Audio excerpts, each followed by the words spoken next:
What's up? How's it going?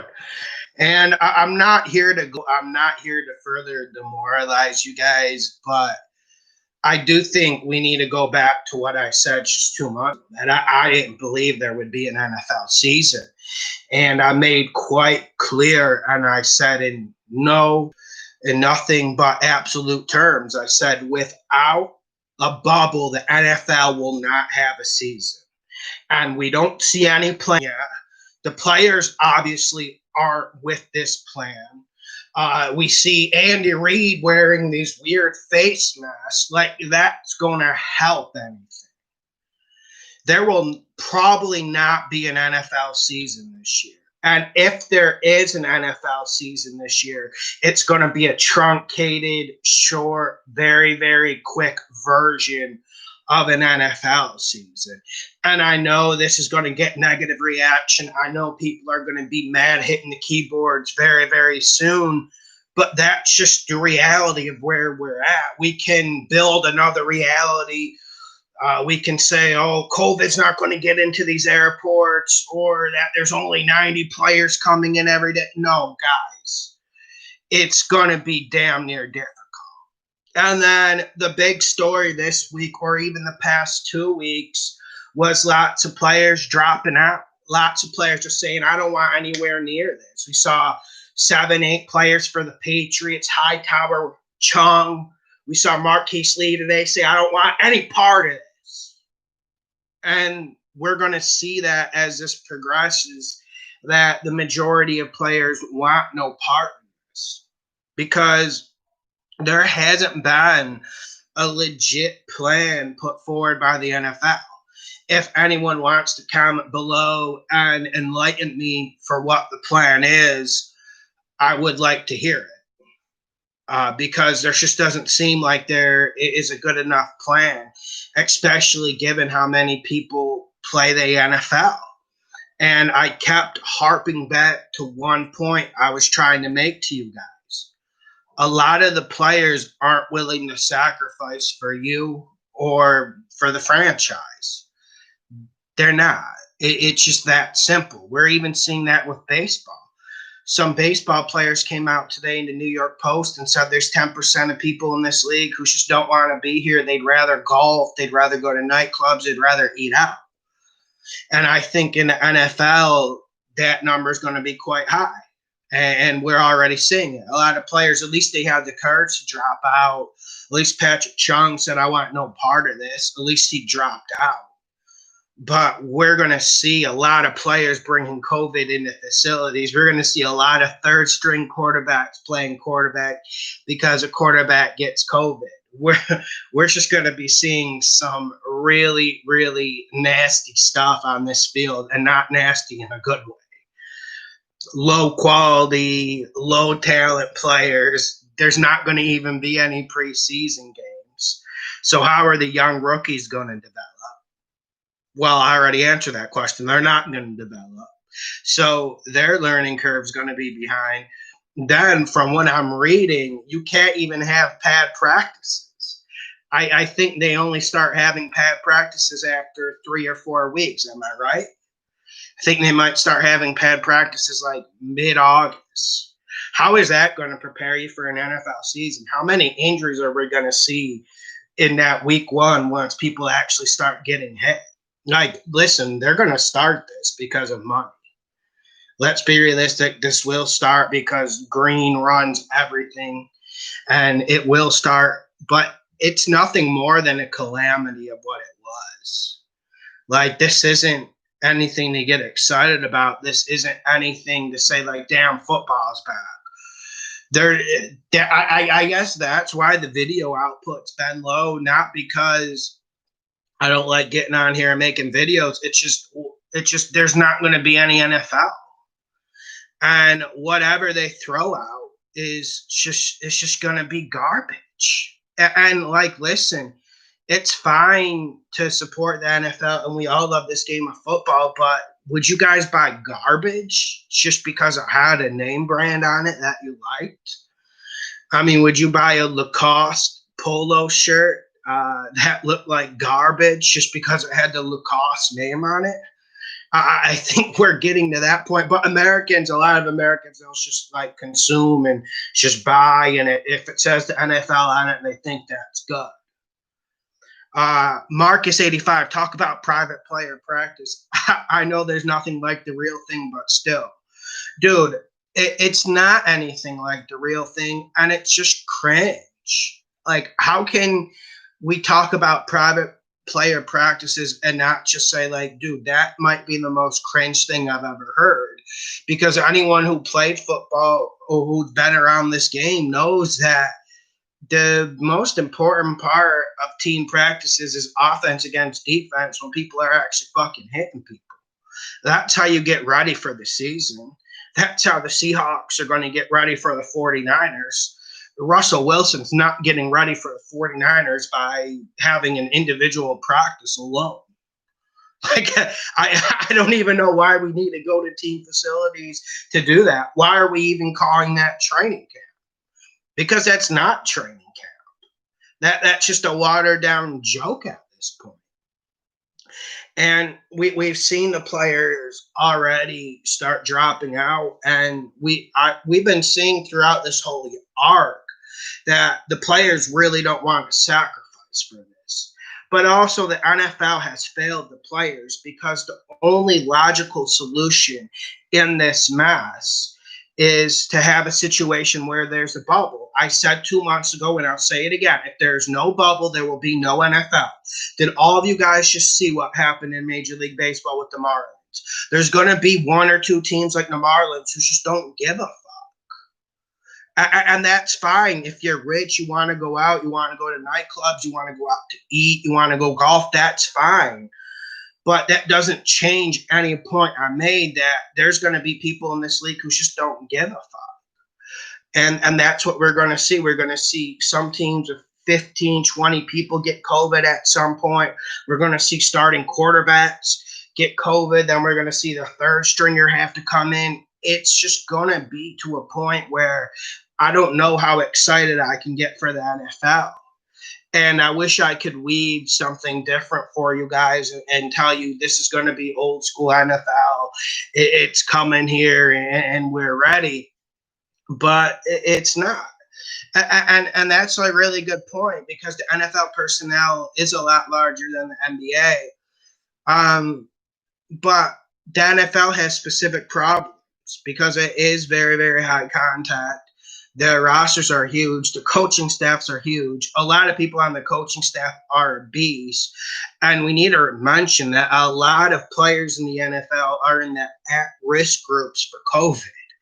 I don't think there's too many soccer players or NBA players in the at-risk group for COVID. Okay, but we got plenty of NFL players who are, and we got plenty of NFL coaches who are. So this all seems like a disaster. When they canceled the preseason games, I understood canceling maybe 3 or 4 of them. But didn't you guys get kind of a bad feeling when they canceled all the preseason games? Or is that just me? Am I the only one on this island just looking at this saying, like, this is kind of a joke? Don't you need at least one preseason game? I mean, like, listen, like, NFL is the most complicated sport in the world. You can't just go out there and play. You can't just go out there and be ready to take the physical thumping your body's going to have to take in an NFL game. So I don't know if anyone's really being realistic about this anymore. I don't. But will you guys consume any NFL product that's thrown out there, though? I guess that's my question to you guys in the comment section once I get done talking. It's, will you guys consume any? Like, if this is really, really bad, really, really sloppy, will you guys consume it? And I think even betting future bets this year is dangerous, because let's say hypothetically in a perfect world, there's a full 16-game season, which I don't think is going to happen, which I've been saying for 2-3 months. I seem to be getting proved right every step of the way. Let's say it does happen. We have a full 16-game season with this COVID and how it can knock out a quarterback for 2 or 3 weeks. Do you guys really want to put any bets on any futures? Do you guys even want to put a bet on an NFL game when the quarterback walks in Sunday, or the star running back Saquon Barkley walks in Sunday morning, takes his COVID testing, pops positive, things out for the game? Is that something you guys even want to bet or get into? Is that something that's authentic NFL? Because this is different than an injury report that you're watching all week, waiting to place your bet, just weighing the pros, weighing the cons. This is quite different. Nathan Rivera, the games won't be watchable until like week 5 or 6 if it lasts that long. Yeah, you're getting it. And listen, if they said no preseason games, but we're going to up the padded practices, we're going to make practices more intense, then I would be more optimistic. I would be a lot more optimistic. I'd say, okay, guys, this season will be good. But without the physical work in preseason, without the physical work in training camp, you're just not going to get a good product. And it's just kind of honestly like getting sad at this point. Like every single day, I will look at the sports news and I see an NFL player dropping out. And honestly, I don't blame them that much, because the NFL hasn't put in the system that's going to protect anyone. And then I know the bubble is a little bit harder to do with the NFL because there's more players, but without a bubble, you can't guarantee anyone's safety. You can't guarantee anyone's health. So in a way, it's kind of a joke. It really is a joke, and we know why it's going to happen. They're going to try to put this bad boy on the road and drive it to the green train to get the money, but it's just, you wonder, well, how long will they even be able to do that? Matthews, just let the season be for exhibition. Yeah, I'm with you, man, because I normally hate exhibition. I hate everything about exhibition and things that don't count.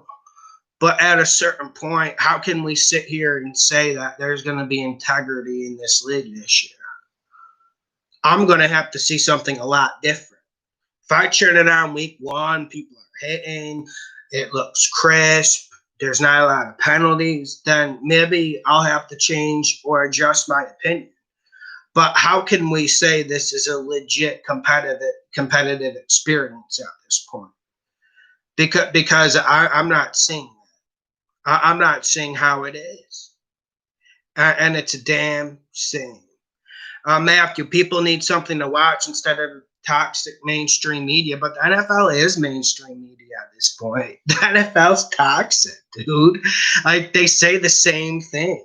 So at the end of the day, you can't escape it. It's not like the 90s or early 2000s where you can turn on NFL and you just forget the bullshit and bluster. The NFL is going to be knee deep in all that stuff. Like, you can't even turn on an NBA court without seeing Black Lives Matter and other media messaging for people. It's like, I just hate to say it, but those days are past. And sometimes it's fine for us to move on.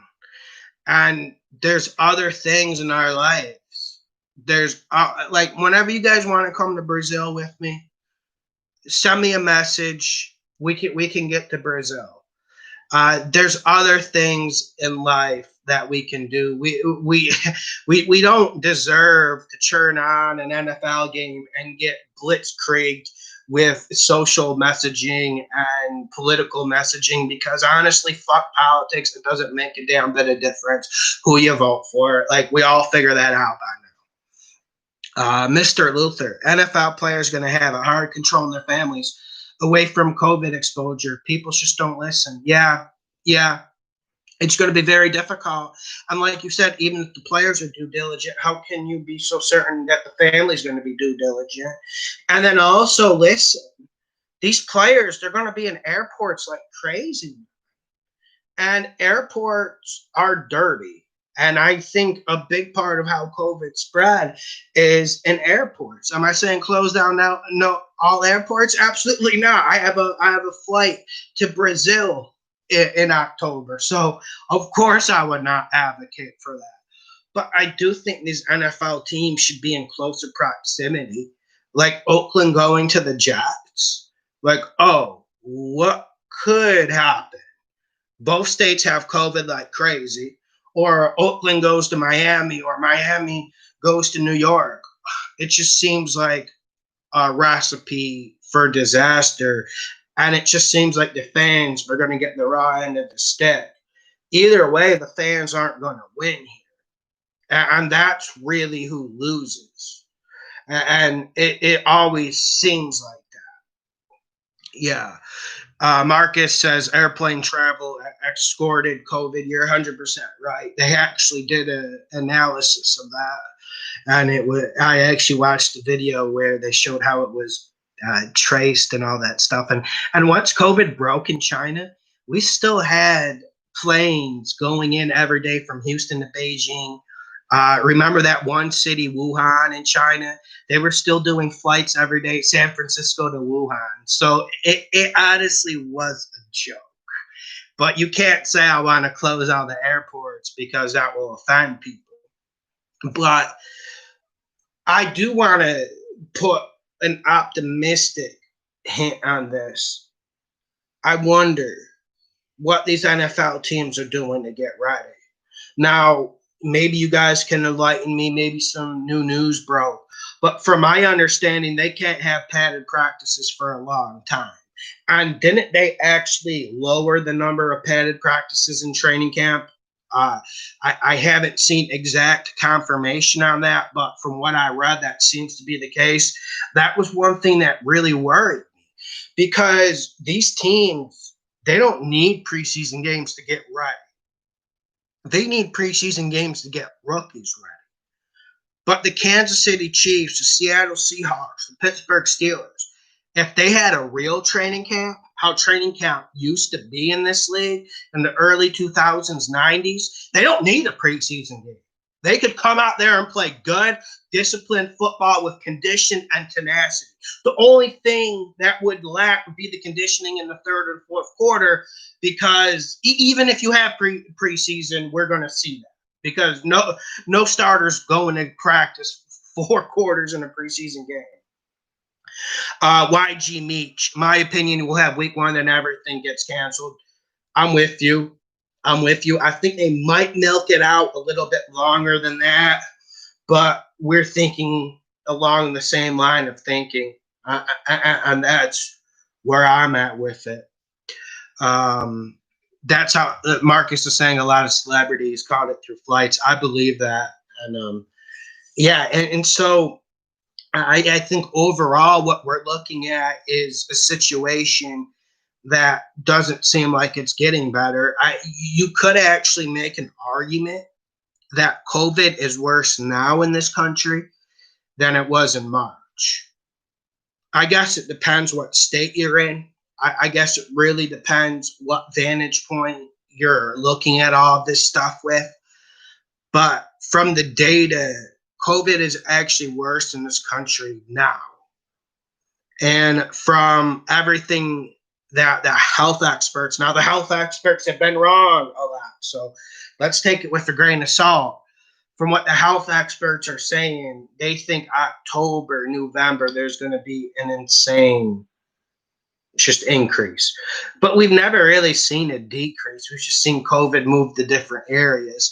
Like now Florida is an absolute chaotic mess with COVID. So I don't know what we're going to do. And everyone was saying, oh, California got it better. California did everything good. And then we saw recently it's exploding in California again. They're considering doing a lockdown.